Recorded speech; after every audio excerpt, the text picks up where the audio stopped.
কল্যাণীতে, সেটাও বলেছি তোমাদেরকে, কিন্তু এই বাড়িটা আমার নতুন হচ্ছে। তোমাদেরকে একটু দেখাই কটকু কল্যাণী যে বাড়িটা হচ্ছে, এত দূর কমপ্লিট হয়ে গেছে। আমি এই মাত্র এলাম এখানে, দেখো সবাই জল দিচ্ছে বাড়িতে।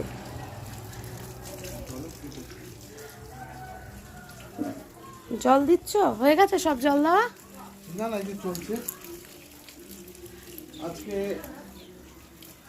তুমি যে দীর্ঘদিন ধরে যে স্বপ্নটা দেখে যাচ্ছ কোনোদিন আমার নিজের বাড়ি হবে, সেই তোমার স্বপ্নের বাড়িটাকে আমি এতটাই শক্ত করে দিচ্ছি, সে যেন যত বড় ঝড় আসুক, বৃষ্টি হোক, রোদ হোক, সবটা এত মজবুত করে দিচ্ছি যেন তোমার স্বপ্নটা কোনোদিন না ভাঙে। দেখো আমাদের সবার স্বপ্ন, আশা বলতে পারো, বাড়িটা এত দূর কমপ্লিট। কাজটা বন্ধ রয়েছে কারণ আমাদের লিংটং ঢালাইটা দেবে, ওই ঢালাইটার জন্য দেয়াল উঠেছে, ওর জন্য স্টপ রয়েছে। দেখো